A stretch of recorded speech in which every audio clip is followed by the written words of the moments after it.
everybody. Welcome to How to Evolve Your Collection Development Policy.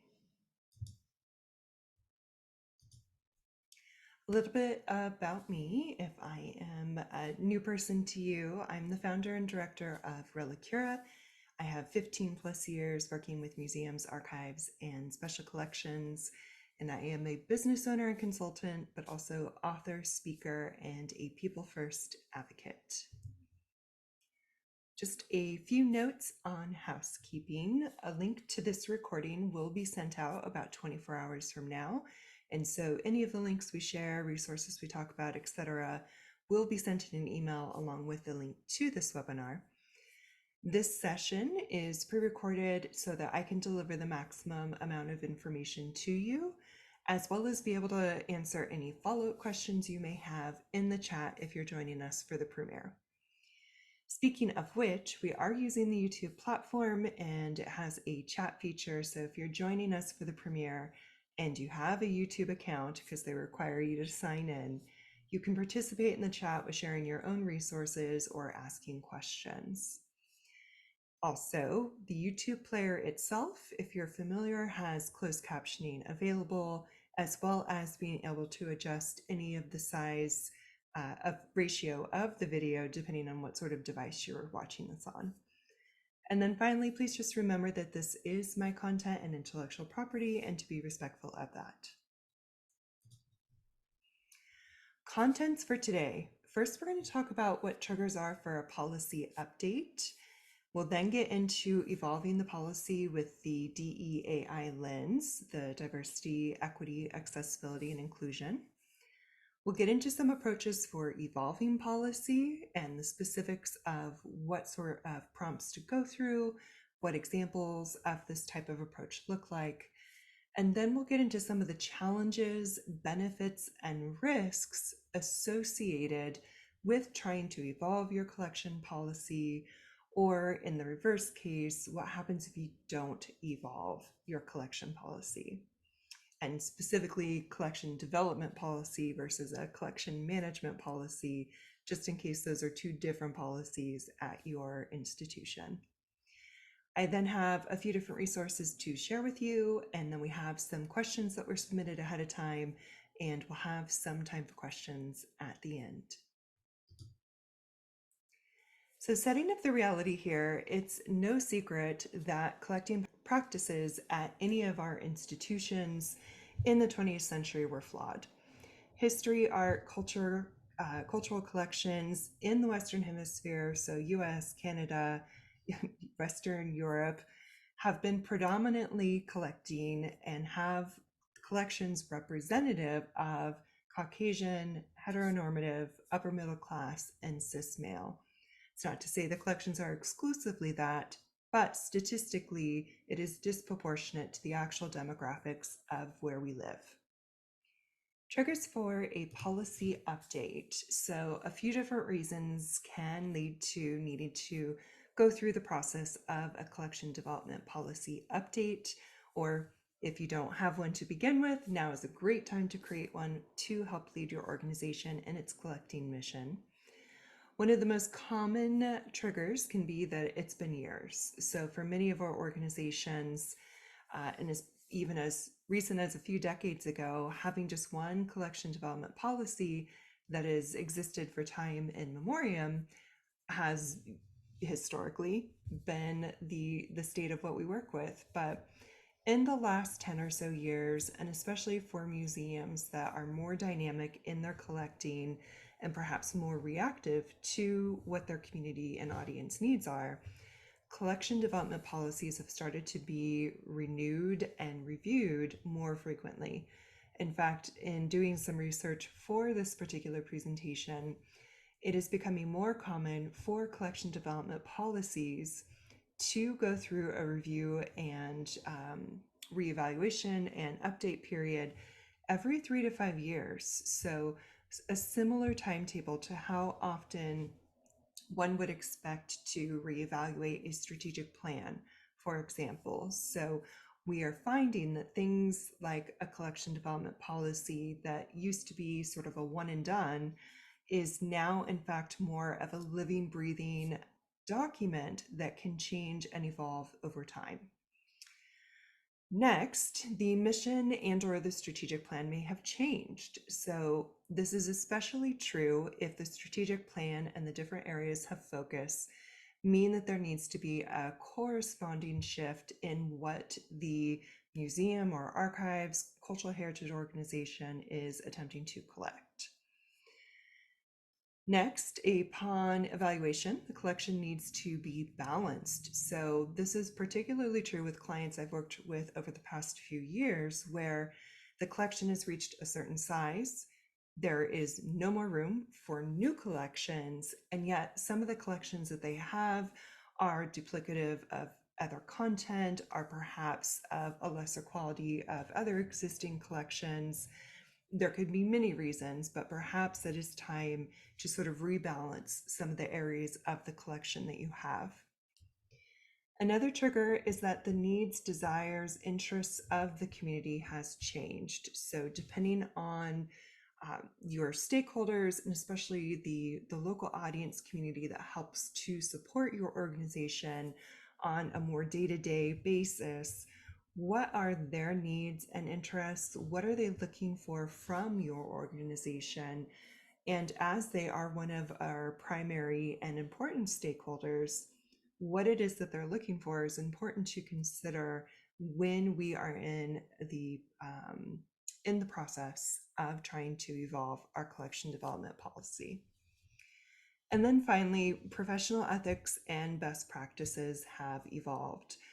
Going back to the reality slide just a few minutes ago, none of us are surprised that 20th century practices of bringing in collections is far from perfect.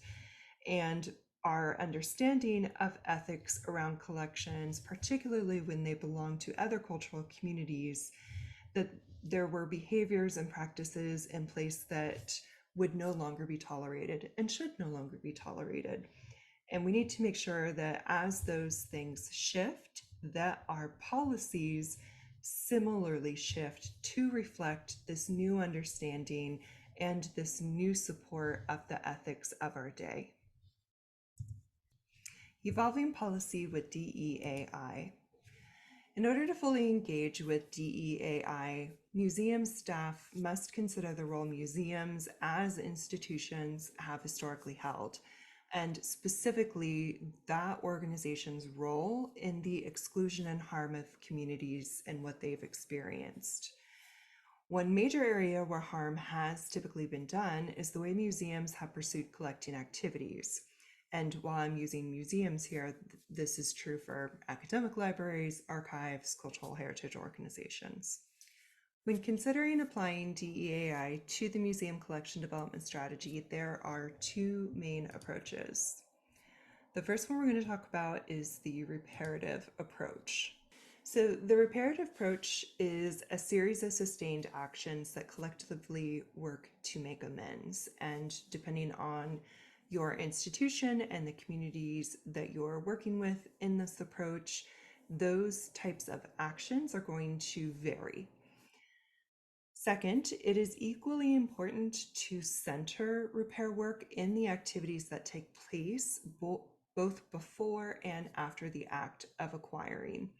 So while we are talking about collection development policy and ultimately the act of acquiring and accessioning, in this case, perhaps cultural community objects into a collection, it's not just about that act of acquisition or that information of policy. This approach is acknowledging and respecting appropriately the relationship that is involved in that acquisition. A reparative approach should be considered for any and all cultural communities that have a history of being exploited or marginalized by traditionally white and male-led institutions, and that most certainly does include museums. As a result of that exclusion and past harm, people from these communities don't typically see themselves represented in the museum collections nor welcome in the museum spaces. And again, while I'm using the word museum here as we talk about this approach, This is true for academic and collecting libraries, special collections, archives, cultural heritage organizations, historical societies, everything in between. And to continue, repair work in this case calls for the organization to repair its relationship with the previously marginalized or harmed communities, and that is in conjunction with evolving the collection strategy to be more inclusive of these communities. And key features to keep in mind, sorry, that's my dog.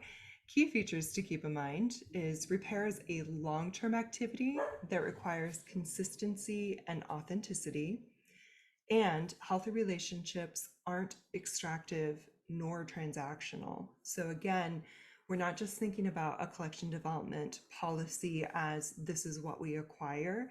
It now needs to include thought and intention around the relationships involved, particularly when we are working with communities that have been marginalized, underinvited, or have experienced past harm.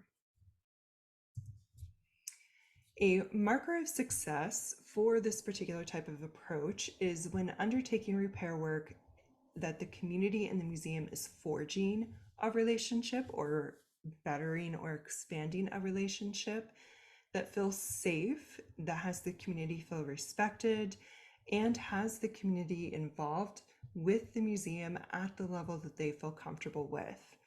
So to be clear, this isn't asking them to volunteer their time more, to serve on the board without any sort of recompense, to bring them in and ask them for workshops, or to provide expertise without any sort of compensation. That is not what we mean by that. We need instead to make sure we are respecting their time, compensating them appropriately if we are seeking their knowledge and wisdom, and that overall that there is respect in that continued relationship building. As an example, if you go check out University of Maryland Reparative Histories and University Archives, they're using this initiative to focus on acts of repair that result in more inclusive and historically accurate collections. So for an example of wording to use and an example to see what this actually looks like in action, you can go check out University of Maryland. Now the post-custodial approach. So this particular approach was intended to empower the communities to collect, develop, and curate their own works. So this is happening outside of your particular collecting organization. The post-custodial approach works well when there are a cultural community that already exists, is strong, has great leadership, artistic, in doing their artistic memory collecting and curation activities that are already underway. So they are already doing these activities. There's already interest and energy and momentum happening. And the museum is encouraged to take an anti-extractive stance by supporting that community through offering resources. So we're not a museum or archives or this authoritative institution coming in to dictate what happens or how it is happening. Instead, we are taking our cue from the community and wanting to seek and learn, one, if they want the particular organization's support, and two, if they do want that support, what do they want that to look like? And we should remember that support in this case is the giving of our resources for them to continue taking the lead and doing their cultural memory work. The post-custodial approach is first and foremost about the relationship, so very similar to the reparative approach, and the emphasis that this cannot be extractive or exploitive. The emphasis in this case, because there's already collection activity happening, is that we are empowering and providing resources to this community.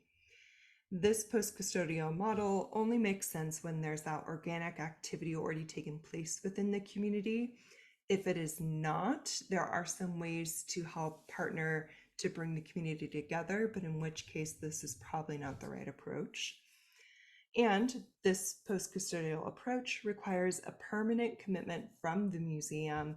It will not be successful if the relationship has a termination date. So some of the frustration around post-custodial approaches is that it is often pursued by institutions with a term date where we're going to focus on this project for the next 3 or 5 years, and then we're moving on to the next thing. This very much needs to be a long-term relationship. Otherwise, you are setting the project and the community and the institution up for failure.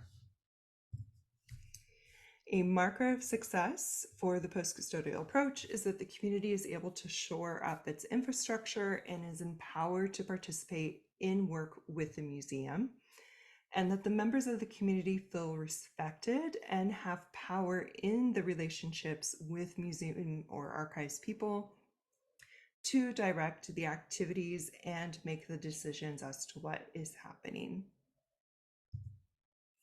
An example of the post-custodial approach, go check out the University of Minnesota. They're providing infrastructure to create a rhizome, which is an ecosystem type collaborative. And this model emphasizes the development of the partner's archival capacity and provides an opportunity for building that long-term relationship that we've been talking about and growing and centering that on trust. So that's a great model to go check out in terms of what post-custodial can look like, along with some great information and explanation of what that model needs to have in place in order to be healthy and successful. A note on these approaches: while each of these approaches have existed prior to the universality of DEI, their application is still in experimentation phase. So while I definitely encourage you to check out and even test and experiment with these two different approaches as you look at your collection development policy, there's still a lot of work to be done in terms of testing, exploring, researching, and gathering further data. And every museum staff, collection, and community will be different, and as a result will require a nuanced application of either approach. Acts of repair. So regardless of which approach you may choose to practice and implement, or if you don't choose either, but you'd still like to try and further evolve your collection development policy, thinking about and incorporating acts of repair and to help your organization be more welcoming can be a great intermediary step, or even a great step to take in addition to pursuing either of those reparative or post-custodial approaches. So when thinking of acts of repair, think of these following prompts. How can the museum create a safe and welcoming space to previously excluded communities? How can the museum examine and acknowledge its past failures to these communities? What does it look like to make amends for past bad practices and deeds, and to begin to establish trust with a previously mistreated community? And what does it look like to engage in conscious actions toward collection wholeness? So you may not have immediate answers to all of these, and I would encourage more than just you think through these prompts, but as you go through your collection development, evaluation, and evolution, thinking through these prompts and how they may affect or influence the collection development policy, I think will be of great help to you. Some of the challenges. Challenges to updating collection development policies. First of all, whenever you try and update a policy at any sort of museum, archive, or cultural heritage institution, it can very often be too many cooks in the kitchen and can be very frustrating trying to just get in even simple name updates into the policy. Second, well, first on the bullet list, but after we acknowledge that universality of the frustration of policy development, is that change is hard and uncomfortable. And especially as we are thinking of a paradigm shift in how we think about, construct, and use our collection development policies, it can be very difficult for a lot of people, especially if they've not previously engaged in education around diversity, equity, accessibility, and inclusion. Second, the museum field isn't known for cutting edge policy development. As much as we would like to be innovative as a whole, and as much as there are great, creative, and intelligent individuals in our field, moving actual policy forward and innovating and evolving on it enough to be at the forefront of where we are feeling ethically in our society, there can be quite a bit of a gap.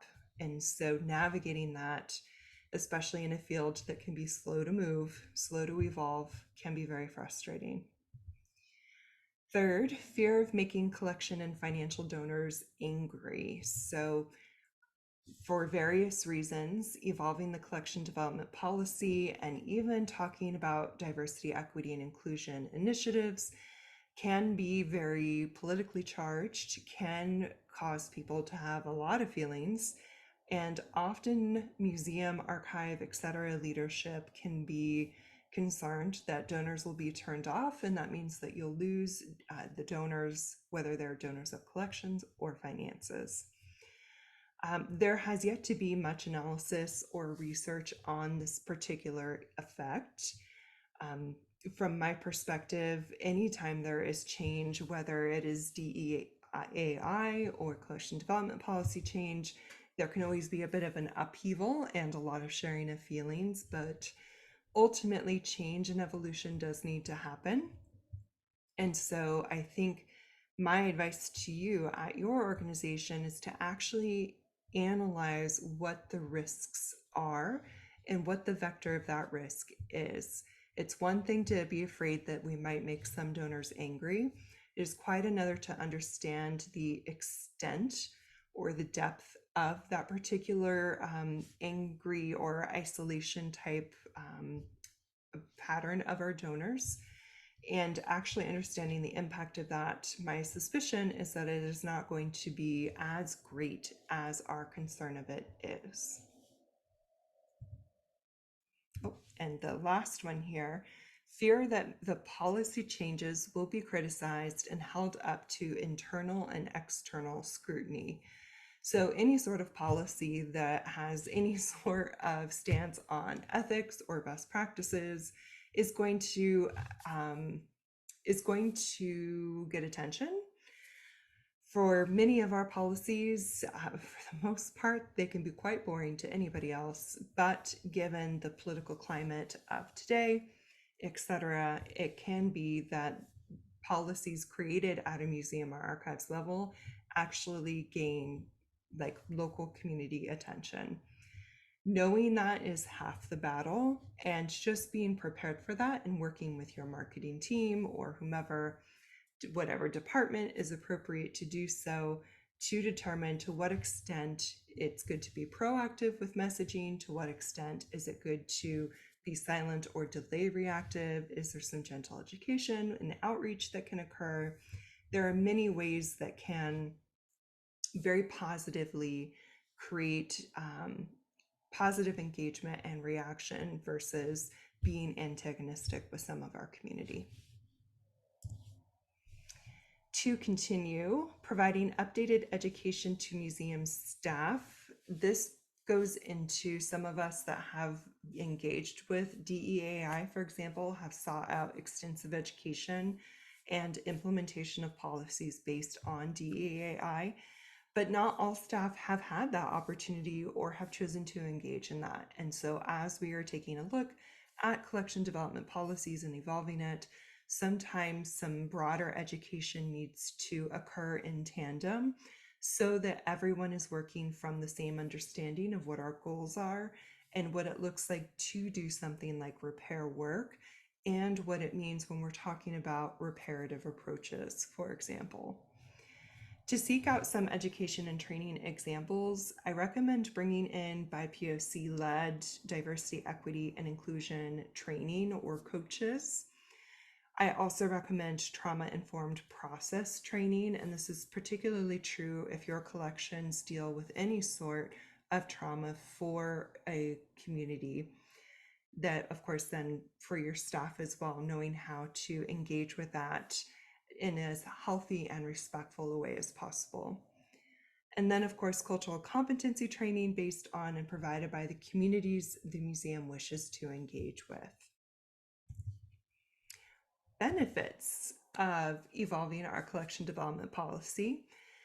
Doing so opens up funding opportunities. So while the museum and archives fields may be somewhat slower to evolve our collection development policies and to actually action diversity, equity, and accessibility and inclusion initiatives, funding has at least is at least far enough in advance where they are asking for your DEAI policies. They are specifically wanting to know how your project or how the money you're asking for will benefit those areas. And so having a collection development policy that is responsive and incorporates things like DEAI or identifying a reparative or post-custodial approach will be incredibly helpful to match up with funding opportunities. Similarly, it is going to increase the potential donor pool for both collections and money. It will increase potential collection users because, of course, there's going to be a further breadth and depth to your collection materials and the people who are interested in using them. And it supports meaningful, multifocal storytelling. We are no longer going for a monotone, one note kind of history. Not only is it inaccurate, it is also very boring. So having this richness of layers of historical narrative or art or cultural narrative coming through is going to be that much more interesting and meaningful to your audiences. Risks. These risks are specific to not evolving your collection development policy. The risk that your collections will remain dull and monotone. Risk that people of the non-dominant culture remain unseen and unacknowledged and perpetuating further harm. Risk of increased difficulty to make any meaningful connections with underrepresented communities. Risk that staff morale is impacted and retention remains difficult. Risk of failure to attract additional guests, members, and volunteers. And risk that the collection is viewed as outdated and no longer attractive to tourists and long-term supporters. So as you go through this, remember, it can be overwhelming and we're all learning as we go. So your very first step is to consider your options and give something, literally anything, a try. And you don't have to get it right away. There's going to be a natural period of trial and error as your team and you work to refine the strategies that work best for your organization. Resources. Here are the couple of examples that we covered earlier in our presentation with the reparative and post-custodial approach. There is the resource Empowering Collections from the Museum Association, which is a great place to start in terms of what the evolution of collection development policies can look like. And if you're looking for basic fundamentals of just like, what is a collection development policy? What needs to be in it? How do I make one? The American Alliance of Museums has a free, no membership required guide document available for you to take and help you with those basics. Here is my contact information. We've got a couple questions to cover, and then we'll have some time for Q&A at the end. So first question, my collections committee understands the need to add more underrepresented voices to our collection, but they also recommend prioritizing historic masterworks, which happen to be by white men. How can I satisfy the tastes of wealthy donors while appealing to younger audiences and moving the museum in a direction of continued relevance? So this is, like the crux of the challenge, right? I think we could pretty much find similar challenges everywhere currently with museums and archives. And when I was sitting with this question, one of the first things that came to mind was, what is it that the donors are looking for, and how can we change their minds? Which, like, changing people's minds is never straightforward or easy. But ultimately, where that thought process led me is the problematic piece here is the definition of masterworks. The definition that we are assuming here, and that we're assuming the wealthy white donors are using, is that the only artworks that are considered masterworks are those created by white men, which is categorically untrue, but also is a very one note and somewhat misogynistic and racist interpretation of what a masterwork can be. I don't know if that makes the job any easier in terms of how we can address this challenge, but I think the first part of identifying, like, where is the major hurdle, like first major hurdle, and that is our definition of masterworks. From there, working with perhaps some gentle education, perhaps a redefining of what masterworks means and entails, needs to happen between the board or executive leadership with the donors for the museum. Again, it's going to require some tough conversations, and you may not be able to change some of their minds. But the problem really here is that definition and essentially that gatekeeping of using just that outdated definition of masterworks. So I know that doesn't give you an easy answer, but hopefully the thought process that my brain went through and thinking about that redefinition of masterworks is at least enough to get you going on this one. And I very much wish you luck. Next question. My museum is multidisciplined, having departments in history, art, archaeology, and natural history. One of the challenges we're having is how to address 3D printings of specimens and artifacts in our policy. Should they be accessioned and treated like the real versions? Should they be treated like a prop? The shelf life of these printings is unknown, but no one denies the benefits of having them in the collections. We just don't know how to address this in the policy. You are definitely not alone, and everything that you have stated is true. The most straightforward approach that I have seen among organizations I have worked with is that the 3D assets created are considered surrogates. And so those surrogates often receive a higher amount of data capture and tracking than a more typical prop, both due to the extreme technical features of a 3D asset, as well as the fact that they can be quite expensive to create, that you may need to control the asset itself in terms of not letting it get out and proliferate and perhaps violating or damaging copyright. So there are further things to sort of be aware about, track, and control around a 3D asset. So that's speaking from more of the collections management policy side of it.